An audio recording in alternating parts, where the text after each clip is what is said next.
However, what sets this Ducati Panigale V4 R apart from others? Primarily the exceptional engine performance.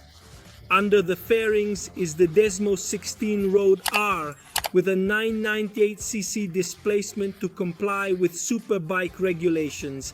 It has a maximum rotation speed of 16,500 RPM in 6th gear, showcasing its sophistication. A total of 16,000 in other relationships excluding the primary one.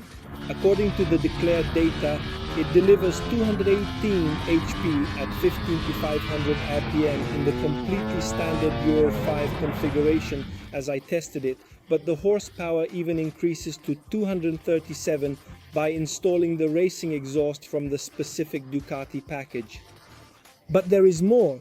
Thanks to the adoption of the dry clutch, which also weighs 800 grams less than a traditional one, it is possible to use a special engine oil developed specifically by Shell in collaboration with Ducati Corse, and thanks to a further reduction of friction, it will be able to give the Desmo 16 Stradale R an additional power boost of 3.5 horsepower, breaking the astronomical threshold of 240 for a total of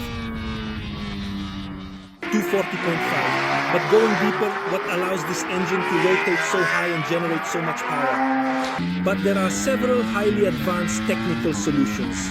Compared to the prior Panigale R model, the camshafts and intake trumpets have been modified, featuring single-segment, lighter pistons treated with diamond-like carbon anti-friction coating.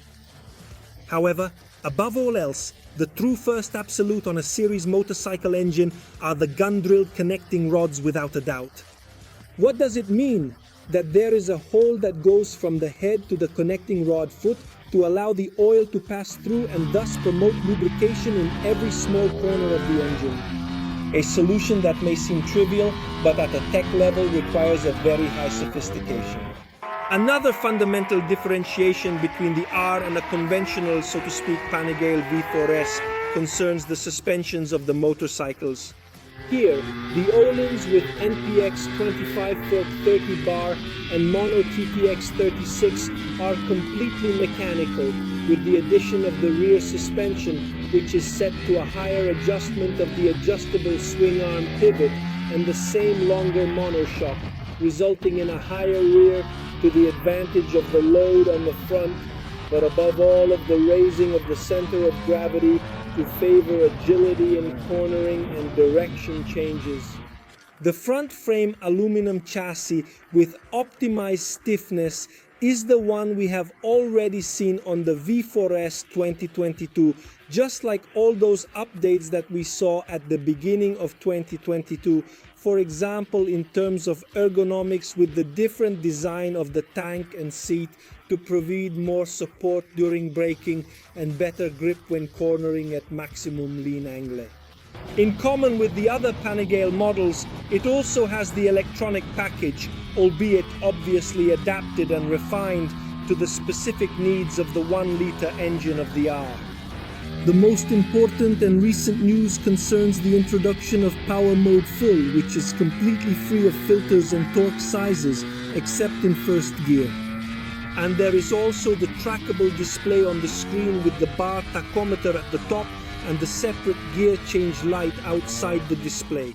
To continue with the common features with the other Panigale models, we have the aerodynamic package with wings that, starting from 2022, are more compact while guaranteeing the same extremely high aerodynamic load of up to 37 kg at 300 km/h.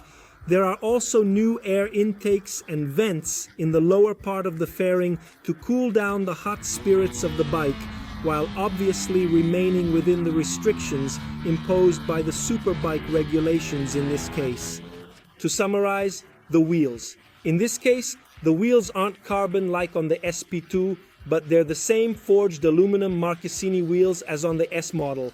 Just like the brakes are Brembo with monoblock radial calipers, Stylema, 330mm discs, and MCS radial pump for optimal performance.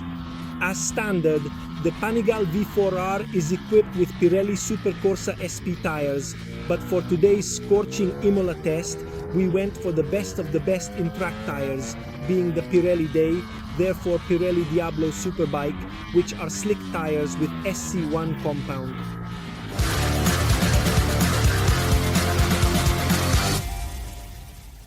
We have witnessed all the variations between a regular, in quotes, Panigale V4 R and this vehicle produced in Borgo Panigale for the purpose of being homologated for the World Superbike Championship. Now, I'd like to talk to you from the saddle, but despite the fact that the bike has been stationary for almost an hour, it's still scorching hot. What is the actual problem today? During the Pirelli World Superbike Day, the day after the Superbike event here in Imola, it is approximately 40 degrees, so in addition to the risk of a cardiovascular collapse, it was also a test of strength for the motorcycle. However, let us focus on the main issue. How much did I truly enjoy riding this R, the most recent model from Borgo Panigale?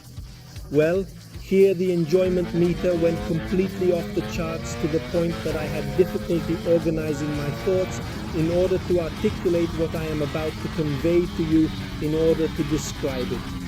And I would like to start from an essential fact, in my opinion crucial for a vehicle that declares 218 horsepower as it is with the Euro 5 approved exhaust, while as we know with the open exhaust, special shell oil made in collaboration with Ducati Corse, it goes beyond 240, and this fundamental factor is the response to the throttle, the manageability of the engine, the ability to make you comfortable when you find yourself having to take control of a nuclear power plant like this throttle command even outside the slowest corners. And it is the result not of a simple banal single secret, but of a set of refinement components in engineering terms and testing that make this poetry, this symphony, brought by the right wrist, one in particular the gearbox, with first and second gears longer than they were in the past.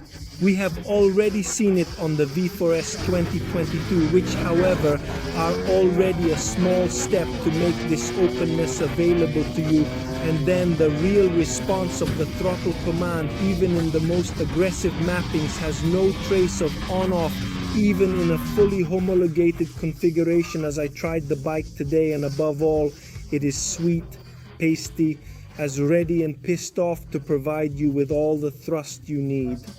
And finally, the engine delivery is a constant crescendo without peaks, without unnecessary torque steps that could put you in difficulty or perhaps force the electronics to intervene more. No, here it's all fluidity, and the result is that I found myself opening the throttle at percentages already from the first laps on the V4 R, which with other bikes I would have struggled to achieve even in a whole day. And then there is the extraordinary chapter of cycling. It is reported to be a V4S with mechanical suspensions, but with a slightly raised rear setup due to the adjustable pivot of the swing arm and the refined mechanical work of the suspensions.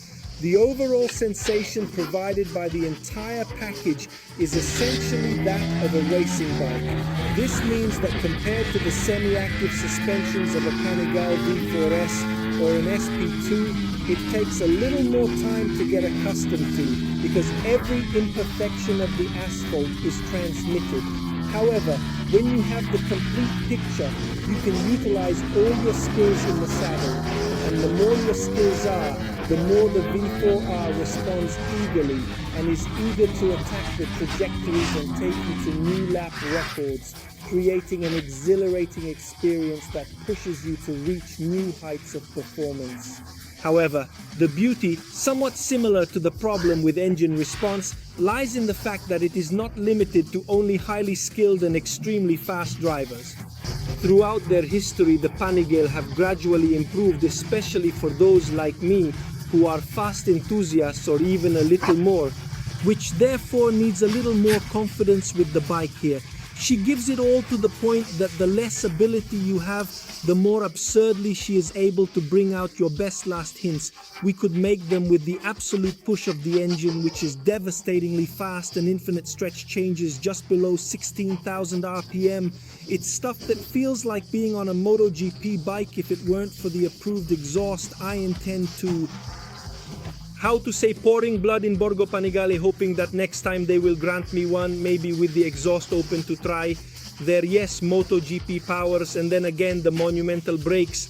Nothing to say about the usual system with caliper and styloma with 330mm discs, radial pump.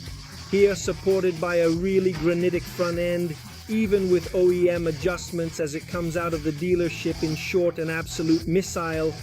Ready to be prepared up to the levels of superbike racing, reaching the same levels of performance that enable Bautista to consistently win races and championships both now and in the future, or to deliver maximum fun, enjoyment and impressive lap times to enthusiasts like us who share a passion for the sport. Well, if I had to give it a grade, I do not think it would be a 10, it would be a little more. Last final note before leaving in total perfection, or at least that's how this extraordinary object appeared to me, which here on its steering plate bears the number XXX, because you need to know that the press park motorcycles are not numbered. They are a small, tiny, perhaps unique series apart from not affecting the numbering, dedicated to those who want to buy them. I would like to make a small note in the sense that perhaps absurdly, for common mortals, an SP2, maybe even counting a few rides on the road and not just between the curbs, could still be the best option. Offers carbon fiber wheels, 1100 engine, not Desmond 16 straight LR, thus 1000 with slightly more torque for track and road performance, surprisingly costs slightly less, exceeding expectations. But most importantly, you can probably find the SP2. I don't know. However, with this terrible news for those of you who wanted to buy a Ducati Panigale V4 R right after this video, that's really it. I just have to remind you to follow us on all our social channels, Facebook, TikTok, Instagram, on our editorial staff's personal ones, and then of course to comment below if you have any curiosity or doubts about this V4R, about my day of absolute enjoyment. I don't know that. Or if you want evidence that there were actually 40 degrees besides this soaked t-shirt. I can only give you an appointment in the next video here in a few days on the Superbike Italia YouTube channel. Hello geeks and gas.